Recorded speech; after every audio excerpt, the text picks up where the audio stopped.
There are not a lot of trainers that do intimate settings. A lot of people will do 20, 30 because it's obviously more lucrative, Hmm. but that's not the only reason that I'm doing the training. I'm doing the training because I want to connect with other people. Welcome to the Beauty Talk podcast, where we feature how the best medical practitioners help their patients to look better, younger, and healthier. Now, enjoy the show, and here's your host. Daniel Gao here. I'm the host of Beauty Talk. We feature the top medical practitioners in health and beauty, both inside and out. I have Limor Weinberg, the ultimate girl boss, serial entrepreneur, and aesthetic mastermind with over 20 years of experience as a board-certified nurse practitioner. She founded the Clinic USA, an intimate training destination for aspiring aesthetic providers. Limor's renowned lip mapping technique has made her a sought-after mentor in the industry. She's also recognized as one of the top 100 best aesthetic injectors in America, with her expertise being unmatched. So Limor, welcome on the show. Thank you for having me, Daniel. Yeah, so let's dive right into it. I'm curious, how did you first get interested in aesthetics? So I was, wandering around 25. I went to, I graduated college, when I was 21, 22, and I was just like wandering around in New York City, had no idea what to do. I had no direction. And after 9/11, my mom, who lived in Florida, begged me to move. So late 2022, I'm sorry, 2002. I don't even know what year I'm in. 2002, I moved to Tampa, Florida, and she was like, let's open a business. So we ended up opening a huge 5,000 square foot med spa and salon. Well, actually it was a spa and a salon at the time. And I found my love for skincare. It was never something that I thought I would do, because growing up in a Middle Eastern household, like a Jewish Middle Eastern household, it was like, you're either going to be a doctor or a lawyer, you're going to marry a doctor or a lawyer. There was no other options, really. So being an esthetician, which is not a college educated job, was not an option.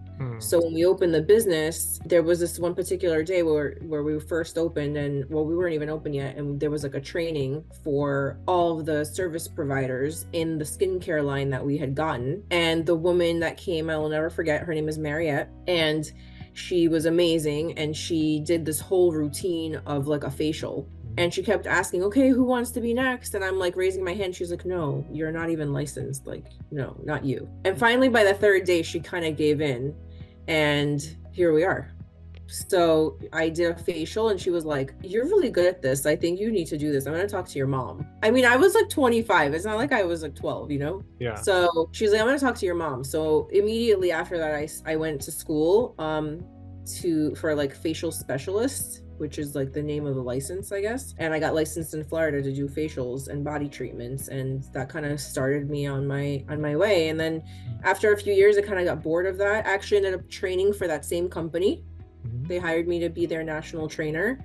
And I found my love for education and teaching. And then I found my love for aesthetics. And my mom ended up opening a med spa, and there was a doctor that worked there. And he's like, why don't you go back to school so that you could do injectables? So I did end up going back to school, but it wasn't that straight path. It was kind of like, my dad said, I took the hard way. Like you really like went in a big circle to get to the same spot, but that's life, right?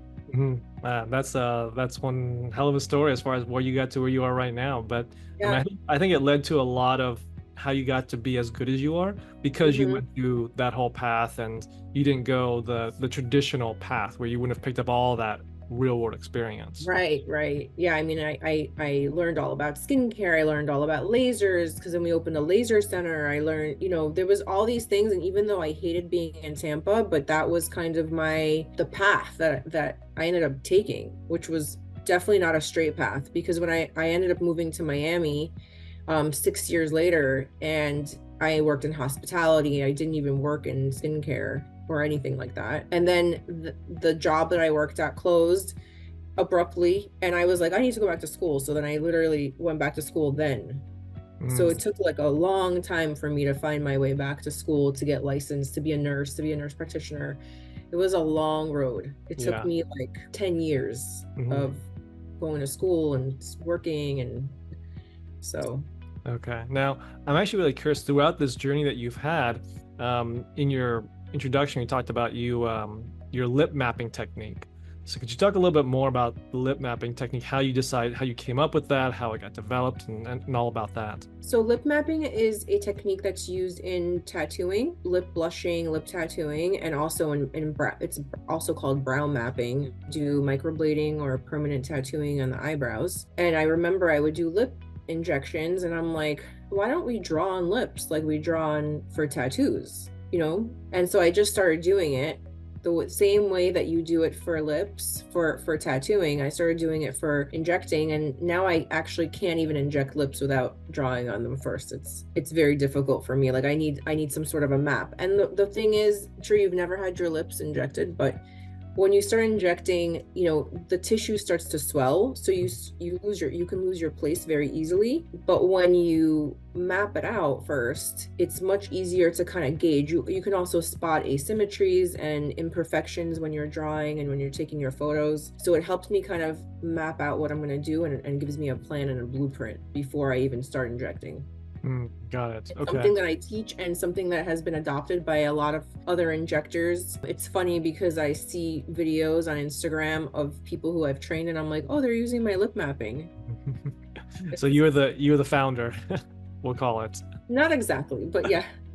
In this field, probably yes. Okay. But in tattooing, definitely not. I did not coin lip mapping, but yeah, in injecting, for sure, people don't really do that. Yeah. Well, I think that's kind of where a lot of innovation comes in companies. Like you think about how even like the big companies that we know about, how did they get to be so big? It's because someone from another industry came into that company and they took what was normal in that industry to this new industry that where it was not normal, and that's how they're able to grow. So I think it's a great example of using innovation from another field into your field. So Limor, can you talk a little bit more about any new or emerging treatments that you're particularly excited about? I think a big treatment right now that's, you know, kind of moving into aesthetics is bio-stimulators. I actually just came back from Europe. I was in Vienna visiting a factory there, actually like right outside of Vienna.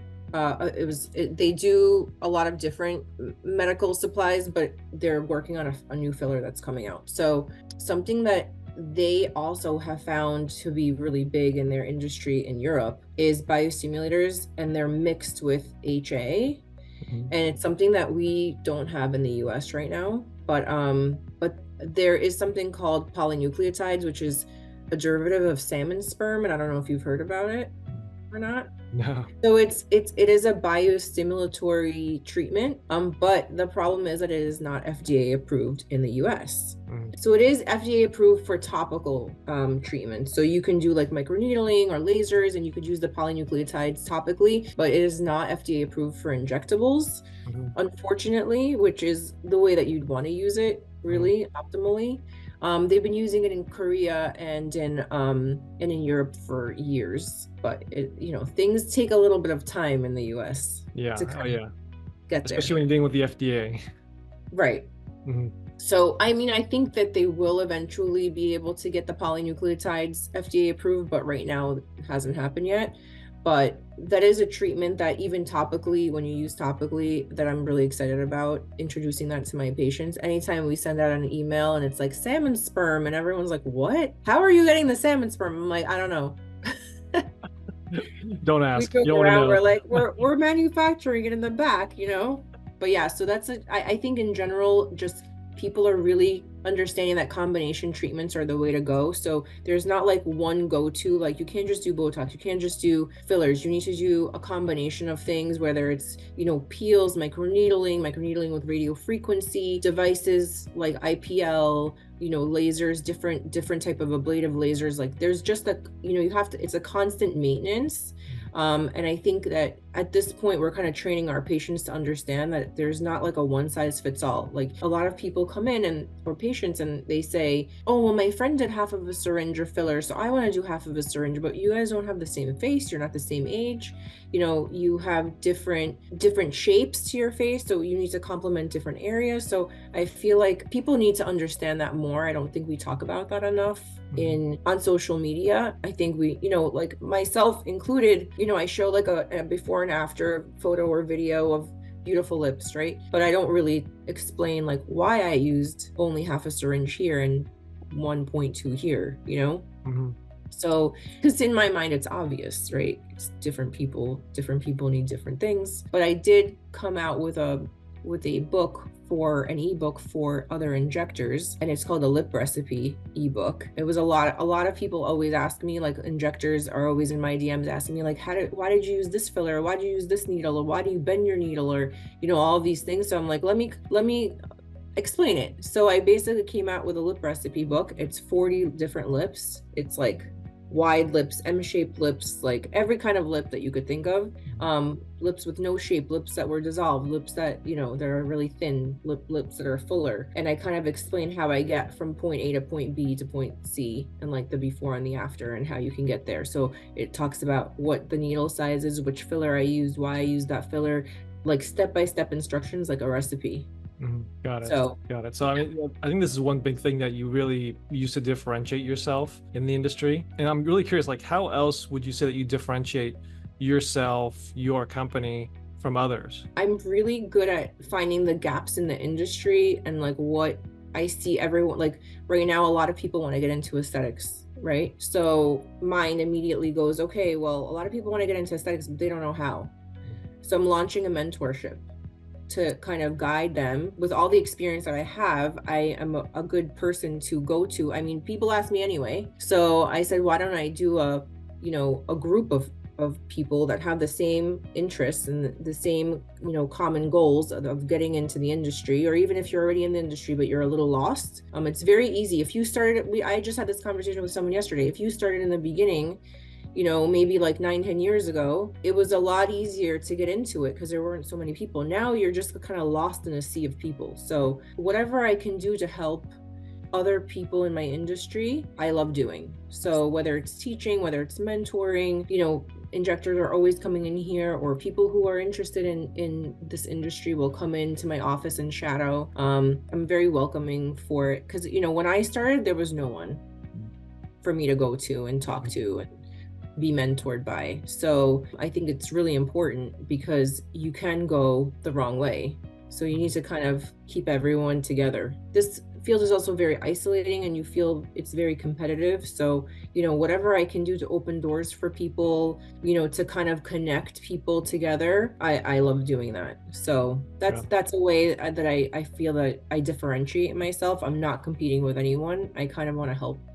Got it. Now, speaking of some other projects you're working on, you mentioned the year-long mentorship. You also have something that we're doing some type of AI integration into practices. Can you talk about that? Yeah, so about a year ago, it was last September, I went and I spoke at a conference, which is an aesthetic conference called Aesthetic Next. And I've been speaking at it for a few years now. And it was a 30-minute talk about AI. And I stood in front of 800 people, and I said, who here uses ChatGPT? And 3 people raised their hands. And I'm like, okay, that's a gap in the industry. You know, that's something that I think is needed. And obviously since then, it's become a lot more mainstream. More people talk about it now, more people use it, but I think that there's a gap of how to use it properly. So I've been working on a course, which I'm going to launch actually this conference this year in September, of how to integrate it into your business and how to different ways of using it, and how I've used it to help save time, save money, get money back. You know, we hire a lot of I think in our businesses in general, we hire a lot of outside people and we outsource. And there's a lot of things that you can now do with AI, not only ChatGPT, but other websites that will help you save time and money.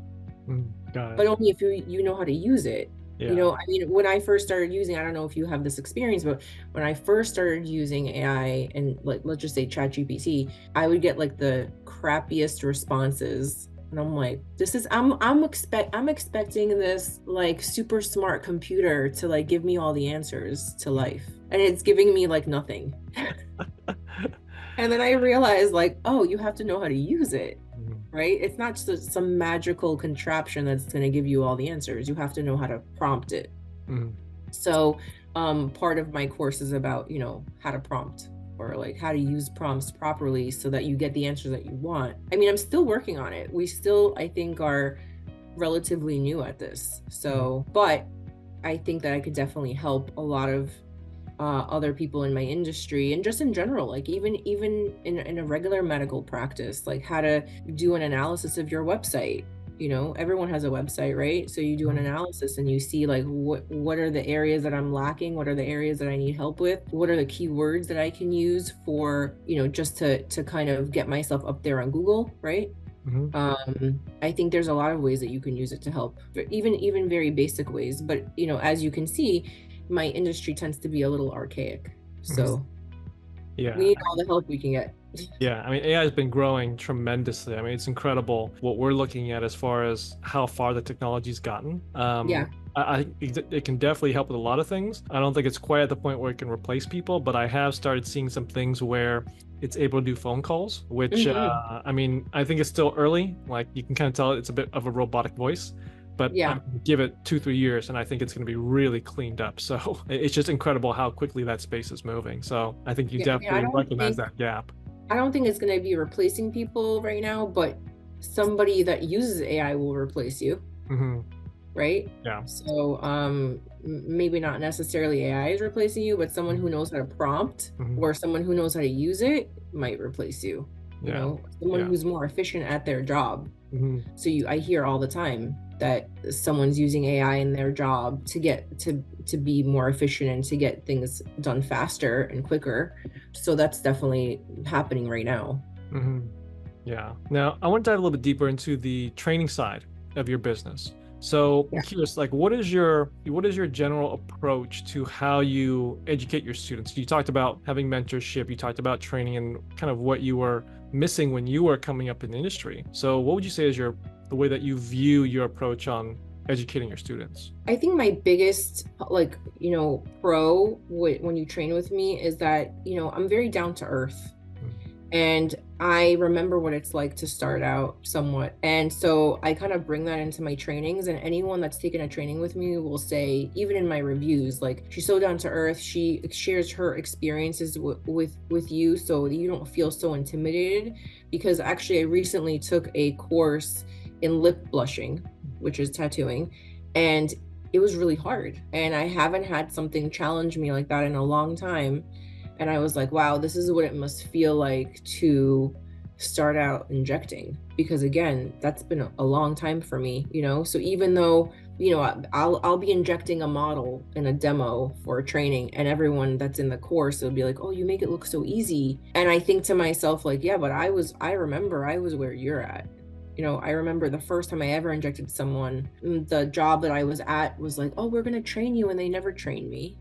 So here we are, they just throw me a client, a patient, full face of filler and Botox, and I had no idea what I was doing. I was like so lost. So I spoke to her. Luckily, she was one of those patients that is not super picky, So I still to this day remember she was like the manager of City Furniture. So I like numbed her face and I went into the back and I watched YouTube videos for like 45 minutes because I remember that I worked for a plastic surgeon and they all used to watch YouTube videos. I'm like, well, if they could do it for surgery, I could do it for injecting, And I never wanted someone to feel that way when they had to go inject someone. Like, I wanted them to feel like, oh, I can reach out to Limor and talk to her and ask her questions and come and shadow her. And, obviously I charge for my trainings, but I try to keep them pretty affordable because the trainings are so expensive. I mean, you can spend like, $20,000 on a training. I was just supposed to take a training with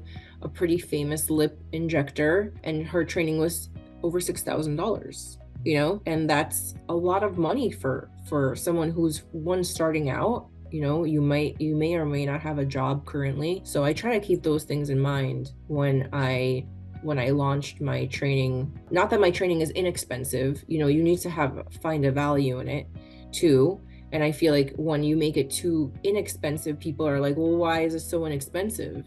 I don't like to use the word cheap, but so you have to keep it kind of competitive. But I also keep my classes really small. So there's never more than 5 people in a course. So that way it keeps it intimate and you can learn. I also find that when you make it too large or too small, so smaller than 5 people, the other people who are involved, they don't learn enough. because you need to watch other people inject, and you need to be able to, you kind of be immersed, you become friends with the other people, you can network with them. A lot of the other students are new, so it makes them feel more comfortable. They're not like, with all different levels of people. Okay. So. Now, I want to understand, or if you can talk a little bit more about the common misconceptions that people have about training, education. I think that we've been lucky that we understand the benefit of training and education.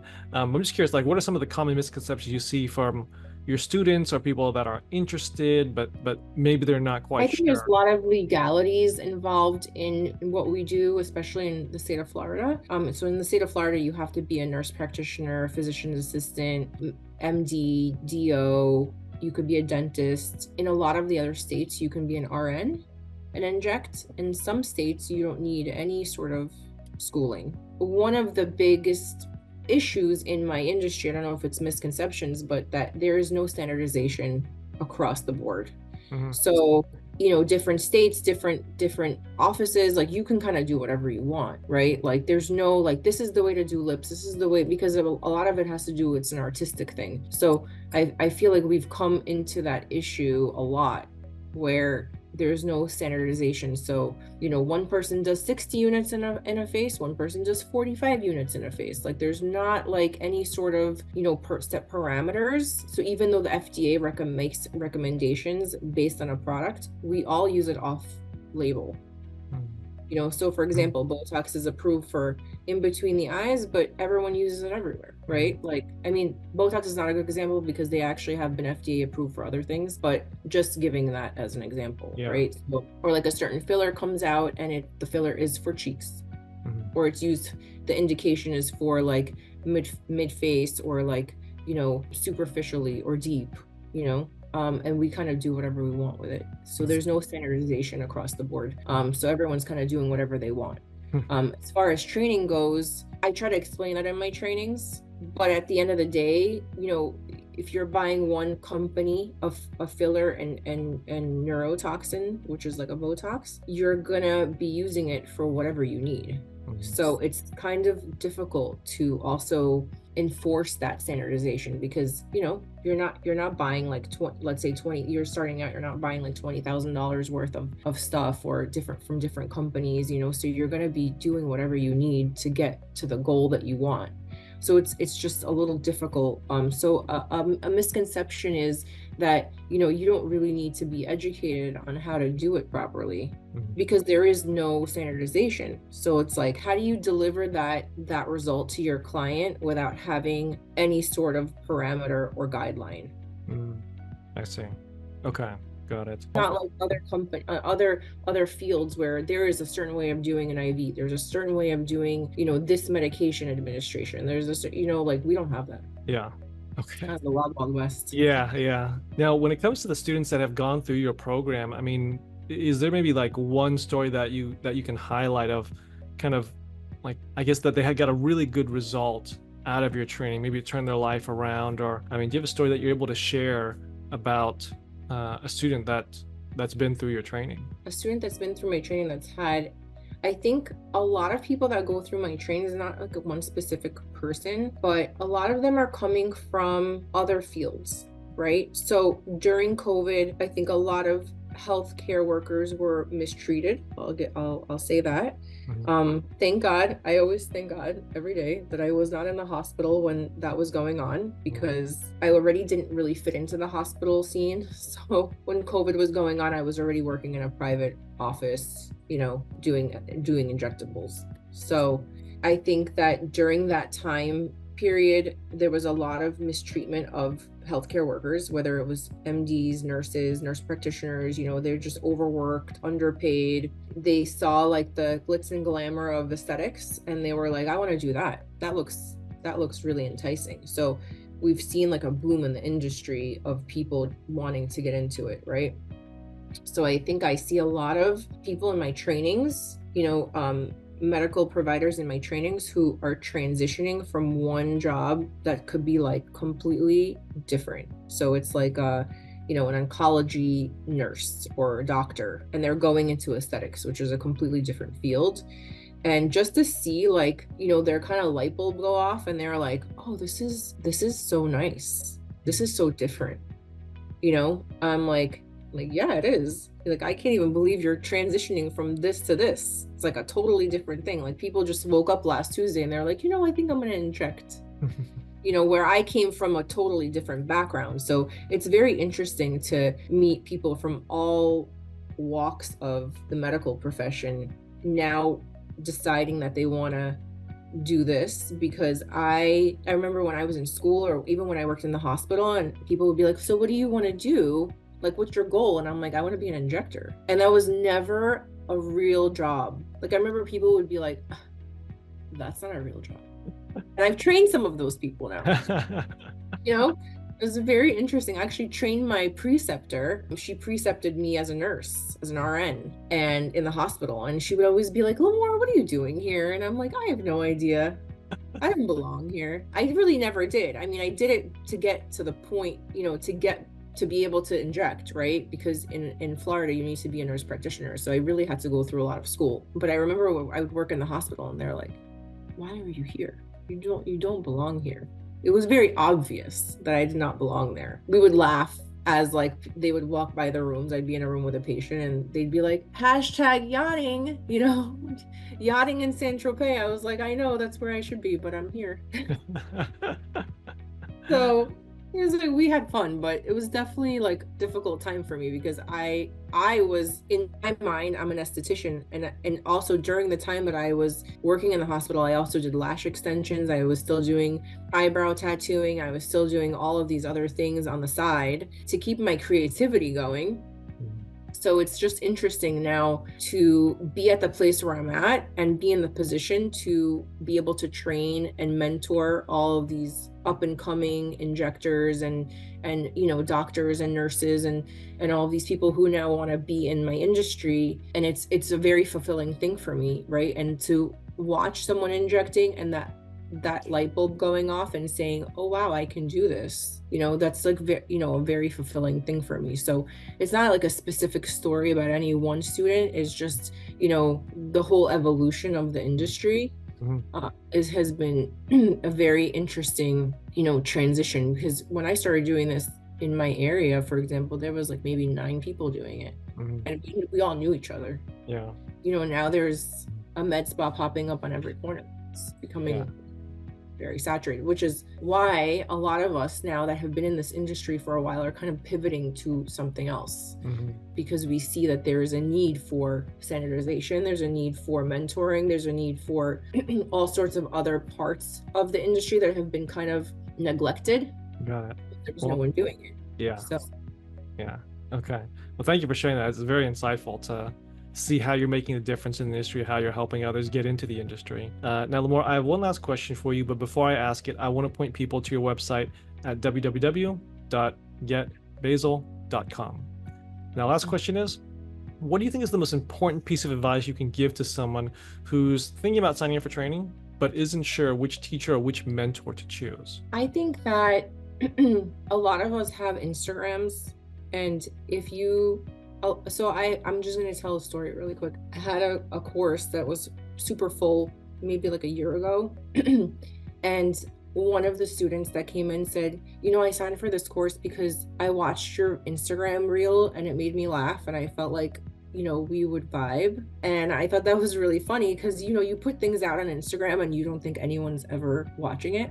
So, and I definitely didn't think that someone would sign up for a course because of that. So that was like really funny. That was funny to me. I'm like, oh, this is why you didn't come because you thought I was a good injector. You came because you thought we would vibe, you know? So I think that that's really important because I hear a lot from my students. They sign up for these large companies, trainings with these large companies, and they don't feel like they got enough hands-on, because my course is hands-on. They don't feel like they really learned because they didn't have that intimate setting with one-on-one training, you know? So I think that if that's what you're looking for and you want an intimate setting and you want to be able to learn and you want to be able to connect, right? Because if you're in a class with 20 other people, 30 other people, it's going to be very difficult for you to connect with the other people in the class and also with the trainer. So if that's what you're looking for, if you want an intimate setting, then I would definitely recommend signing up with me, because there are not a lot of trainers that do intimate settings. A lot of people will do 20, 30 because it's obviously more lucrative, but that's not the only reason that I'm doing the training. I'm doing the training because I want to connect with other people, and I want to, this is a very isolating field where you work alone most of the time. So if you do have a chance to network and connect with other people, then you should. So that's the one piece of advice, or I don't know what you would call it, but just some insight, into this industry, and how you can network with other people, because it is difficult, right? Yeah, got it. I mean, I actually met Olga at a training. Oh, there you go. We did our training, and I think it was like 9 years ago in the UK. We met and we just connected. We sat next to each other, and that's how it is. Yeah, it's all about making the connections, building up the network, and then you never know who you're going to meet at these trainings. So the more intimate it is, the better the connections that you're going to make. Yeah, and then you connect with the trainer, and you can keep in touch with them. And sometimes when you're in these large auditoriums, you don't even see them. You're just sitting in the audience, and they're injecting on stage. And got it. Okay, well, Limor, thank you for being here. Thank you for sharing your expertise. Now, where can people contact you and your business? So they can find me. My Instagram is at Beauty Bay, which is spelled BEAUTIE.bay. They can also look me up by my first and last name on Instagram. It's searchable. They can also find on my website, which is, you had mentioned, that's my educational website, is www.getbasal.com, and BASAL stands for Basic Advanced Satellite Aesthetic Learning. And then also my office is called The Clinic. It's located in Brickell, Miami, and they can also call me. So awesome. 786-635-9011 is our office number. So thank you so much, Daniel, for having me on. I really appreciate your love for aesthetics and your love for the beauty business. Yeah, my pleasure. And thank you for being on here. Thank you. Thanks for listening to the Beauty Talk podcast. Any questions, please contact the practice directly with the contact information provided during the show. We'll see you again next time. Bye for now.